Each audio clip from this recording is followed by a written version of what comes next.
Bentar, Bu Sri WA ke saya, WA apa bentar ya. Oke, Ci, siap. Disegerakan aja supaya segera bergabung, Ci. Karena kita kan kebetulan minggu kedua saya cek.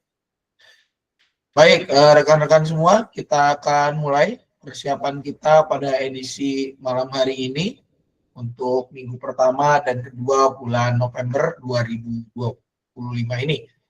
Sebelum kita mulai persiapan kita, mari kita bersatu hati di dalam doa. Mari kita berdoa.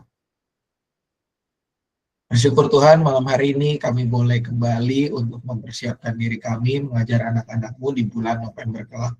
Kiranya Tuhan berkati jalannya persiapan kami dari awal hingga selesai. Dalam nama anak Tuhan Yesus Kristus kami berdoa. Amin. Baik, rekan-rekan semua, kalau kita lihat untuk bulan November ini, maka di minggu pertama, tanggal 2, temanya adalah Stop Mengeluh, Start Optimis. Bacaannya dari Yesaya 40, ayatnya yang pertama hingga ke-11. Nah, ini untuk bacaan ini, saya pikir saya butuh 2 orang sukarelawan atau sukarelawati. Saya sudah siapkan versi scan-nya, Yesaya 40 ayat 1 sampai dengan 11. Orang pertama membaca ayat 1 sampai dengan 6. Orang kedua membaca ayat 7 sampai dengan ayat 11. 7, 8, 9, 10, 11. 1, 2, 3, 4, 5, 6. Oke. Silakan, barangkali orang pertama siapa? Ayat 1 sampai dengan 6. Ayat 1 sampai 6. Ada yang mau membantu membacakan? Marcel, Pak. Siap, Bu Marcel, makasih. Sama-sama. Lalu ayat 7 sampai 11 ada yang bisa bantu? Orang kedua, ayat 7 sampai 11. Kenapa Bu Marcel? Bisa berdiri? Bisa. Ayat 7 sampai 11. Iya, Pak. Oke, silakan rekan-rekan.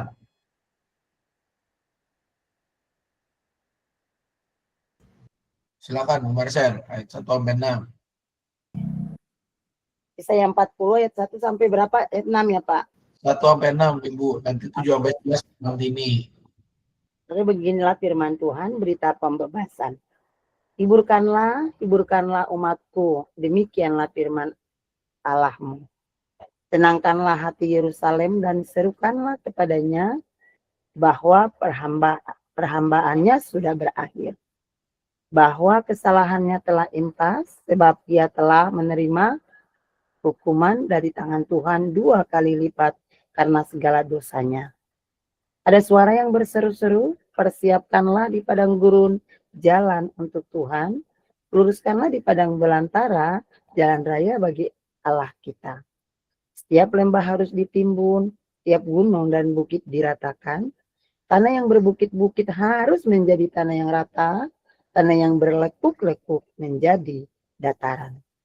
Maka kemuliaan Tuhan akan dinyatakan dan seluruh umat manusia akan melihatnya bersama-sama. Sungguh Tuhan sendiri telah mengatakannya. Ayat yang ke-6, ada suara yang berkata, berserulah. Jawabku, apakah yang harus kuserukan? Seluruh umat manusia seperti rumput dan seluruh seperti bumi. Ada. Demikianlah firman Tuhan. Oh, disambungnya. Ayat yang ke-7, rumput menjadi kering, bunga menjadi layu, apabila Tuhan mengembuskan dengan nafasnya. Sesungguhnya bangsa itu seperti rumput. Rumput menjadi kering, bunga menjadi layu, tetapi firman Allah kita tetap untuk selama-lamanya. Hai Sion, engkau pembawa kabar baik. Naiklah ke atas gunung yang tinggi. Hai Yerusalem, engkau pembawa kabar baik. Nyaringkanlah suaramu kuat-kuat. Nyaringkanlah suaramu, jangan takut. Katakanlah kepada kota-kota Yehuda, lihat, itu Allahmu. Lihat, Tuhan Allah datang dengan kekuatan. dan dengan tangannya ia menyatakan kuasanya. Lihat, mereka yang menjadi upah jerih payahnya ada bersama dia. Mereka yang diperolehnya berjalan di hadapannya. Seperti seorang gembala, ia mengembalakan kawanan ternaknya dan menghimpunnya dengan tangannya. Anak-anak domba dipangkunya, induk-induk domba dituntunnya. Sampai sedemikian bacaan firman Tuhan. Baik, terima kasih Bu Samtini dan juga Bu Marcel. Kalau kita lihat rekan-rekan di mulai mulai bulan November ini kita sudah memasuki pembacaan tentang Yesaya gitu ya selama bulan November ini. Yesaya 40, lalu juga minggu depannya Yesaya berapa lagi? Yesaya 45, lalu juga di minggu ketiga itu ada mana lagi? Ezra bahkan. Jadi ini merupakan teks-teks yang mengarahkan udah mulai mengarah kepada berita pembebasan karena udah mau menjelang Natal. Dan secara khusus rekan-rekan kalau kita lihat Yesaya 40 ini merupakan narasi di mana Tuhan melalui Yesaya memberitakan kabar penghiburan bagi umat Israel. Kenapa Israel itu harus dihibur? Karena mereka sedang berada di pembuangan. Tepatnya ini Israel yang pembuangannya di Babel. Ya. Dan dengan jelas bahwa ini merupakan teks yang berada di tengah-tengah, masa intermittent antara pembuangan menuju kepulangan. Dengan jelas di situ dikatakan bahwa masa pembuangan ini akan segera berakhir. Ya. Makanya dibuka dengan kata hiburkanlah umat. Gitu ya. Ada, ini kalau nggak salah ada lagunya, saya lupa di Kidung Jemaat atau di mana gitu. Lagunya agak ribet tapi menggambarkan tentang penghiburan ini. Gitu ya. Nah, di sini rekan-rekan, kalau kita lihat bahwa Tuhan mengingatkan kepada umat Israel tentang kondisi mereka yang akan menyelesaikan masa pembuangannya. Dimana kalau kita ingat, rekan-rekan, kenapa Israel akhirnya dibuang dan diasingkan? Karena dosa-dosa mereka. Oleh karena itu ketika mereka akan dikembalikan ke tanah asal mereka, ketika mereka akan direstorasi, di sini Tuhan mengingatkan kepada mereka untuk bersemangat. Dan juga di ayat 3 gitu ya, kalau kita lihat, persiapkanlah di padang gurun jalan untuk Tuhan. Ini nanti yang dipakai oleh Yohanes Pembaptis. Ini menjadi sebuah ajakan kepada bangsa Israel untuk mempersiapkan diri menyambut kabar sukacita, yakni pembebasan di dalam Tuhan. Pembebasan di dalam Tuhan yang akan membuat hidup mereka berbeda, membuat hidup mereka menjadi baru. Dan ini harus direspon dengan penuh keyakinan. Harus direspon dengan penuh semangat. Karena Tuhan itu senantiasa menuntun mereka. Sekalipun mereka dibuang, tetapi Tuhan tidak melupakan mereka. Justru di ayat 11 dikatakan seperti seorang gembala, ia mengembalakan kawanan ternaknya dan menghimpunnya dengan tangannya. Sebuah ajakan yang mengingatkan kepada bangsa Israel untuk mau terus hidup di dalam jalan Tuhan. Hidup di dalam kasih Allah. Dan mengajak mereka untuk terus berpengharapan di dalam Tuhan. Nah, apa yang mau kita ajarkan kepada anak-anak dari materi ini, rekan-rekan semua, di dalam bagian ini kita mau mengajak anak-anak untuk terus berpengharapan kepada Tuhan. Apalagi ini sudah masuk November, artinya kita kurang dari, ya mungkin nggak nyampe sebulan lagi lah kita akan merayakan. Kita mau mengajak anak-anak untuk terus menunjukkan kesediaan berpengharapan pada Tuhan. Bagaimana mereka terus yakin dan percaya akan keselamatan yang berada di dalam Tuhan. Keyakinan dan kepercayaan dalam pengharapan itu ditunjukkan lewat kesabaran mereka untuk mau berusaha dan bertekun, khususnya di dalam doa. Saling mendoakan, saling memberikan semangat, dan saling mendukung di dalam pekerjaan-pekerjaan baik. Nah, ini yang kemudian juga rekan-rekan bahan ini yang semakin ditegaskan lewat ayat hafalan kita gitu ya. di mana untuk semua kelas diambil dari Roma 12 ayat 12. Puji Tuhan ini sudah pakai versi TB2 begitu ya, untuk yang sahabat anak edisi ini. Mungkin didengar kita punya persiapan ya. Roma 12 ayat 12 yang bersukacitalah dalam pengharapan, sabarlah dalam penderitaan, dan bertekunlah dalam doa. Itu ayat hafalan untuk semua kelas. Lagu-lagu pendukungnya rekan-rekan bisa lihat di nomor 1, nomor 2, dan nomor 3 gitu ya. Di situ ada semua. Ini untuk materi minggu pertama dan juga ini materi minggu pertama dan juga ayat hafalan serta lagu pendukung untuk materi minggu pertama. Barangkali sampai di sini rekan-rekan ada yang mau ditanyakan atau ditanggapi terlebih dahulu, dipersilakan.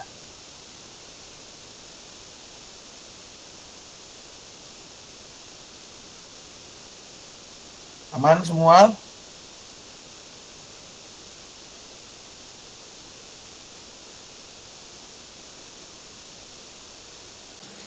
Aman, Pak. Ya, Bu. Oke, kalau aman kita masuk kepada aktivitas. Nah, rekan-rekan untuk kelas Daniel sampai kelas Daniel sampai dengan Esther, Daniel sampai Daud, aktivitasnya ini untuk kelas Esther sampai, tapi dibagiin juga nggak apa-apa sih. Jadi nanti kalau yang Daniel itu yang ngerjain kan barengan sama orang tuanya gitu ya, barengan sama orang tuanya mereka ngerjain ini. Kalau kelas Esther sama Daud ya kerjain masing-masing gitu ya.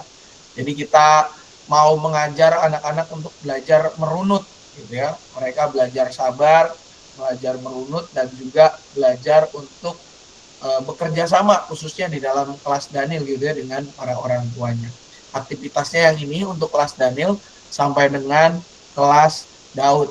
Nah, untuk yang kelas Yeskiel sampai juga dengan Musa, aktivitasnya itu adalah ini gitu ya, mengubah keluhan menjadi rasa syukur ya.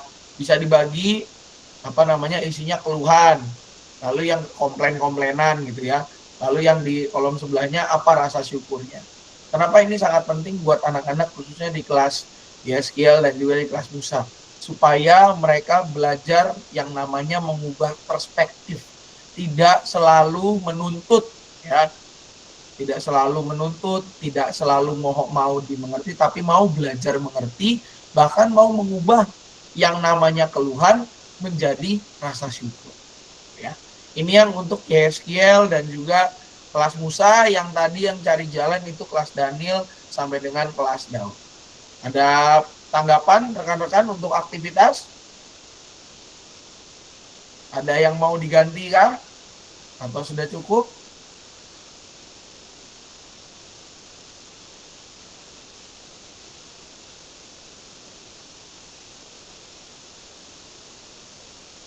Siap, makasih Kak.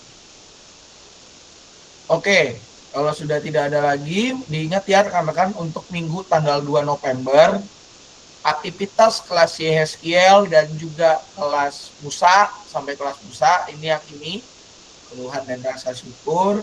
Lalu yang kelas Daniel sampai dengan kelas Daud, aktivitasnya yang ini ya, yang bantu aku ya. Lalu untuk ayat hafalannya semua kelas yang ini Roma 12 ayat 12, lagu-lagu pendukungnya silakan diolah, ada 3 yang disarankan, mau ditambahkan boleh. Nah, itu untuk minggu pertama. Kita masuk ke minggu kedua rekan-rekan, di mana temanya adalah Tuhan memakai siapapun. Bacaannya dari Yesaya 45 ayat 1 sampai dengan 8. Ini kayaknya satu orang cukup lah kalau 8 ayat. Ya, kalau 10 ayat 2, tapi kalau 8 ayat kayaknya satu orang cukup. Silakan, apakah ada satu orang sukarelawan atau sukarelawati yang mau membacakan bagian ini? Silakan rekan-rekan, Yesaya 45 ayat 1 sampai dengan 8.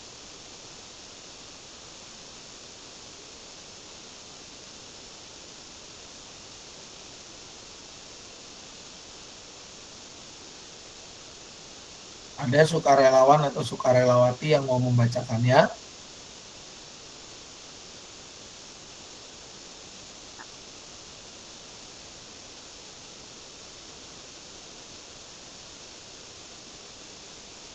Saya boleh, Pak. Silakan Kak. Yesaya 45 ayat 1 sampai 8. Tuhan memanggil Kores sebagai alatnya. Beginilah firman Tuhan. Inilah firmanku kepada orang yang kuurapi, kepada Kores yang tangan kanannya kupegang, supaya aku menundukkan bangsa-bangsa di hadapannya dan melucuti raja-raja, supaya aku membuka pintu-pintu di hadapannya, dan supaya pintu-pintu gerbang tidak tinggal tertutup. Aku sendiri berjalan di depanmu dan hendak meratakan gunung-gunung. Aku hendak memecahkan pintu-pintu tembaga dan mematahkan palang-palang besi. Aku akan memberikan kepadamu harta benda yang terpendam dan harta kekayaan yang tersembunyi, supaya engkau tahu bahwa akulah Tuhan Allah Israel, yang memanggil engkau dengan namamu, oleh karena hambaku Yakub dan Israel pilihanku. Maka aku memanggil engkau dengan namamu dan memberi gelar sekalipun engkau tidak mengenal aku. Akulah Tuhan dan tidak ada yang lain. Kecuali aku tidak ada Allah. Aku telah mempersenjatai engkau sekalipun engkau tidak mengenal aku, supaya orang tahu dari terbitnya matahari sampai terbenamnya bahwa tidak ada yang lain kecuali aku. Akulah Tuhan dan tidak ada yang lain, yang menjadikan terang dan menciptakan gelap, yang menjadikan damai sejahtera dan menciptakan malapetaka. Akulah Tuhan yang membuat semuanya ini. Hai langit, teteskanlah keadilan dari atas, dan baiklah awan-awan mencurahkannya. Baiklah bumi membuka diri dan bertunaskan keselamatan, dan baiklah ditumbuhkannya keadilan. Akulah Tuhan yang menciptakan semuanya ini. Demikian sabda Tuhan. Terima kasih Kak Romai. Baik rekan-rekan, dalam bagian ini jelas kalau kita lihat ini menjadi kelanjutan ya. Kalau tadi di Yesaya 40 itu bicara tentang bahwa mereka akan dibebaskan, Yesaya 45 jelas menjelaskan tentang siapa yang akan membebaskan bangsa Israel. Secara khusus disebut di sini ada nama Raja Kores. Kores itu artinya matahari atau tahun. Raja Kores itu adalah seorang pendiri kerajaan Persia. Nah, uniknya rekan-rekan semua, sosok yang pertama kali disebut Mesias itu adalah Raja Kores ini. Biasanya diberikan gelar Mesias itu diberikan kepada Raja Israel. Tapi ini enggak. Kores itu adalah orang yang tidak mengenal Allah Israel. Jadi ini sangat mengejutkan. Karena apa? Bangsa Israel diajak untuk melihat bahwa Allah bisa memakai siapapun, termasuk orang yang mereka tidak kira. Seorang, kalau boleh pakai bahasa istilah gamblangnya gitu ya, penyelamat mereka itu berasal dari bangsa kafir. Dan orang dari bangsa kafir ini diurapi oleh Tuhan. Ya. Karena Mesias itu kan artinya yang diurapi. Di dalam bagian ini, Tuhan menjelaskan lewat Nabi Yesaya bahwa Kores itu dipakai. Ya. Kores menjadi tangan kanan Tuhan untuk menundukkan bangsa-bangsa.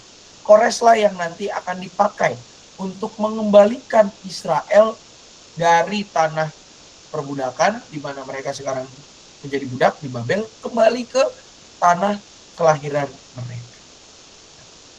Walaupun awalnya Kores tidak mengenal Tuhan, tapi Tuhan lama-lama menyatakan diri juga kepadanya.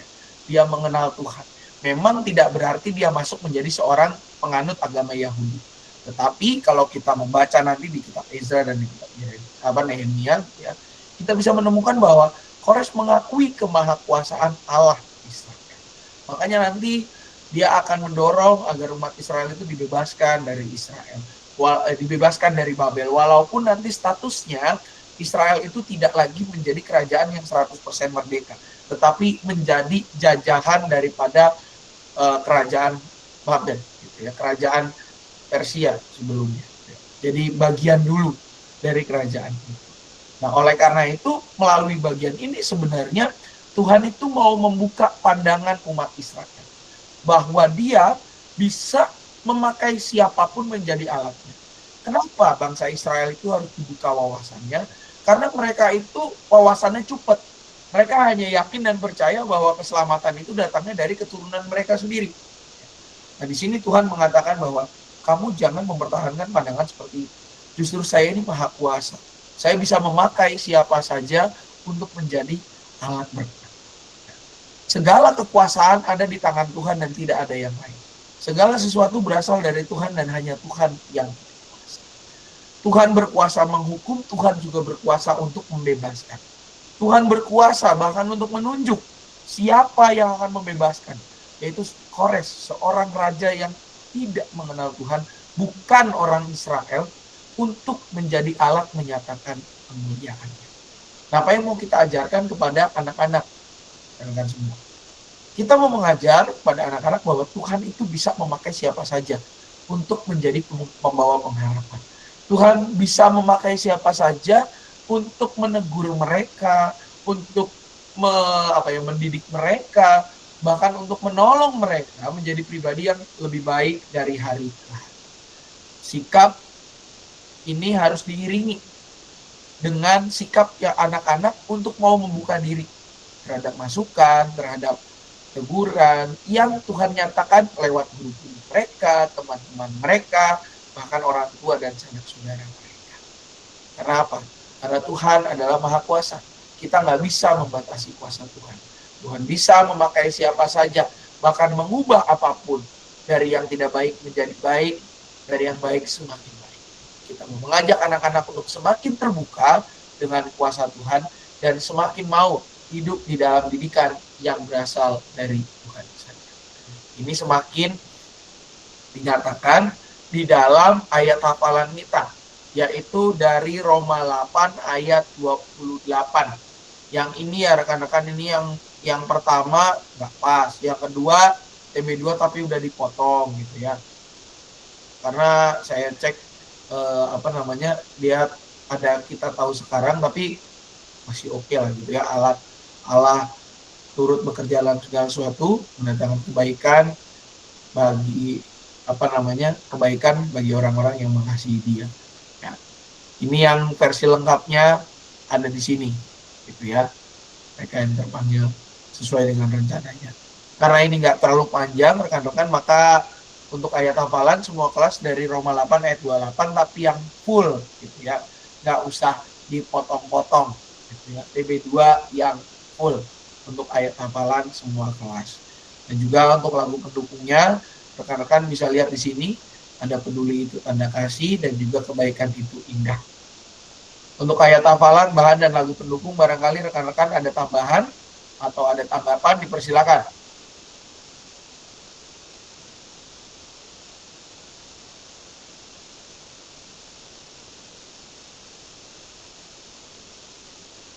Aman, Bapak Ibu Saudari.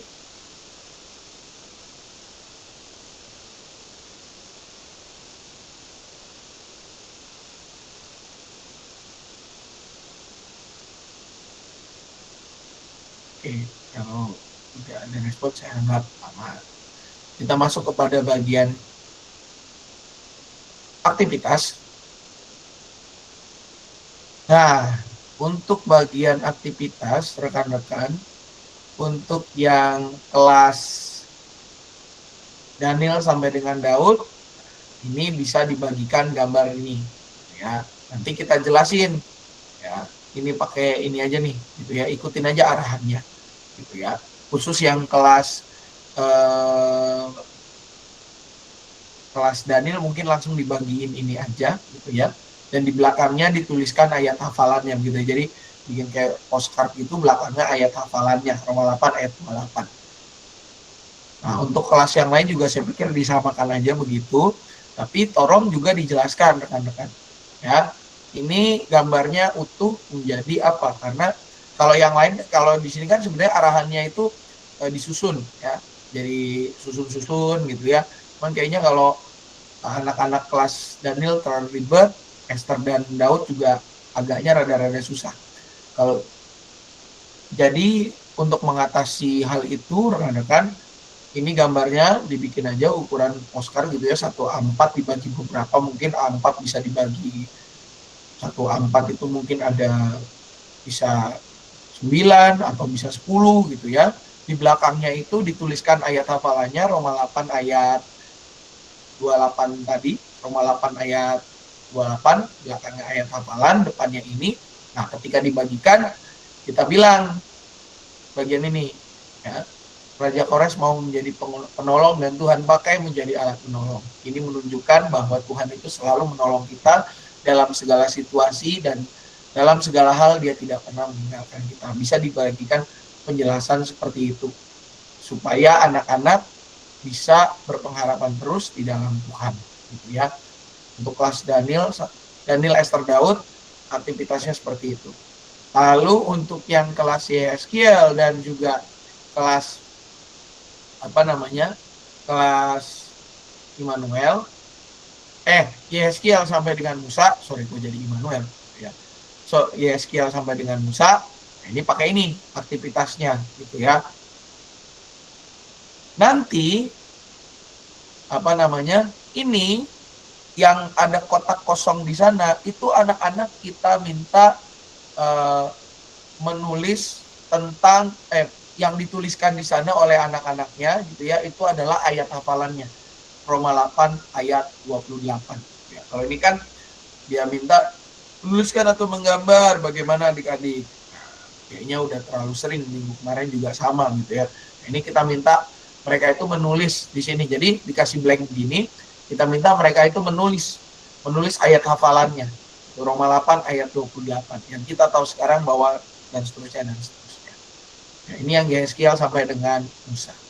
Itu untuk aktivitas rekan-rekan. Apa ada pertanyaan atau ada yang mau diganti atau ada respon lain? Silakan. Pak, maaf. Iya, Kak. Tadi yang aktivitas Daud itu jadi cuma gambar terus di belakangnya nyalin ayat hafalan ya? Cuma Boleh, nulis. kalau kelas Daud boleh disalin ayat hafalannya di belakang. Oh iya, tadi aku kurang dengar. Jadi ini gambar nanti di print satu lembar gitu, terus di belakangnya tuh disalin ayat hafalan gitu. Kalau yang kelas Daud itu belakangnya ditulis. Kalau yang Esther sama Daniel ayat hafalannya udah di print di belakangnya. Oh, Itu aja sih bedanya. oke Pak. Samain aja ya Pak, nempel gitu di print terus nanti nempel. Di print terus nempel. Iya, ditempel ayat hafalan. Soalnya kan ayat hafalannya panjang ya. Ya, Bukan panjang. ditempel, Kak. Jadi di belakangnya udah ada ayat hafalannya, udah diketikin gitu. Oh, udah ada, tinggal nempel gitu. Jadi depannya kan ini kertas biasa gitu ya. Nah, belakangnya itu udah ada ayat hafalannya. Posisinya di belakang gambar ini gitu. Di baliknya dia gitu. Oh. Iya, Terus Kak, anak-anak menempel jadinya. Kenapa sih? Iya, menempel jadinya kan. Tempel. Nggak ditempel.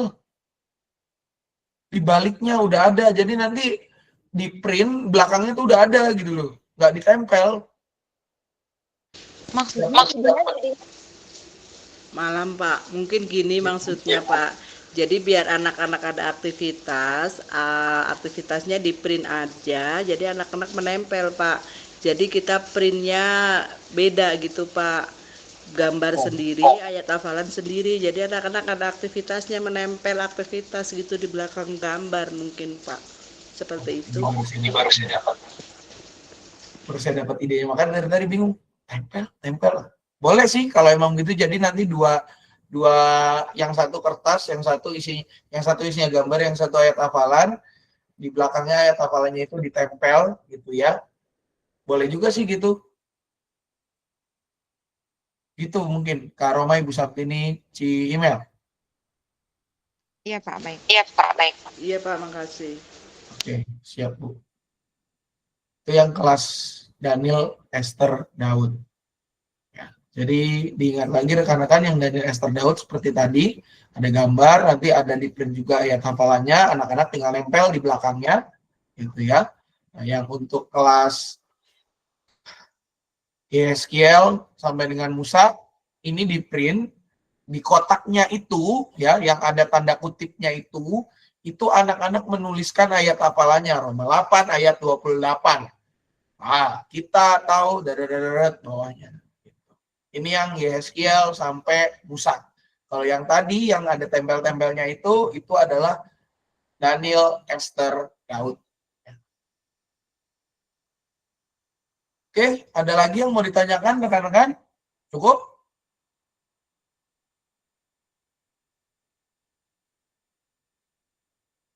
Oke, kalau sudah cukup maka persiapan kita berikutnya, rekan-rekan semua.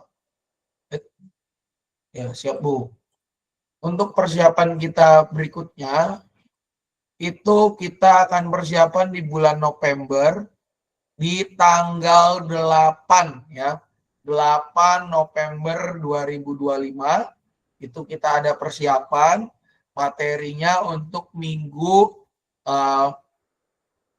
ketiga, keempat, kelima bulan November gitu ya. Jadi tanggal 8 November kita akan persiapan lagi untuk materi minggu pertama, minggu ketiga, minggu keempat, dan juga minggu kelima. Jamnya sama, jam 7 ya, seperti biasa rekan-rekan semua. Dan juga rekan-rekan jangan lupa untuk dicek lagi tayangan aktivitas kita gitu ya, tayangan persiapan kita supaya tidak keliru. Kita punya draft, jangan lupa juga rekan-rekan agar draftnya baiknya sih dikirim Jumat gitu ya. Tapi ya kalau memang Jumat tidak keburu, Sabtu pagi sampai siang masih oke gitu ya. Kalau sampai kemalaman itu kasihan yang baca draftnya itu akhirnya jadi begadang gitu ya. Lagu dangdut aja mengatakan begadang jangan begadang kalau tiada artinya. Ya kalau cuma nunggu satu draft sampai begadang, waduh luar biasa gitu. Kasihanilah yang membaca draftnya begitu rekan-rekan. Ya. Itu aja paling dari saya. Juga jangan lupa untuk kita untuk ruangan kita khususnya rekan-rekan dirapikan lagi setelah kita selesai gitu ya. Kalau ada kalau ada mungkin hal-hal yang ada kerusakan atau apa, jangan lupa dilaporkan begitu ya, seperti yang biasa terjadi. Yakinlah rekan-rekan, kita pasti akan menindaklanjuti bila mana ada penambahan atau butuh perbaikan. Itu aja mungkin dari saya rekan-rekan. Kalau sudah tidak ada lagi, kita akan menutup persiapan ini di dalam doa. Mari kita berdoa. Bersyukur Tuhan, pada malam hari ini kami boleh menyelesaikan persiapan kami untuk minggu pertama dan kedua bulan November 2025 ini ya Tuhan. Biarlah apa yang telah kami bahas, segala sesuatunya boleh semakin Kau sempurnakan ya Bapa. Jika sebentar kami juga akan melanjutkan kehidupan kami dengan segala aktivitas kami. Berkati ya Tuhan, agar apapun yang kami kerjakan dan kami lakukan setelah ini benar-benar menjadi berkat untuk kemuliaan nama-Mu saja. Dalam nama Anak Tuhan Yesus Kristus kami berdoa. Amin. Selamat malam rekan-rekan semua, selamat melanjutkan aktivitas. Tuhan Yesus memberkati. Selamat malam. Keluar. Pak, langsung keluar ya.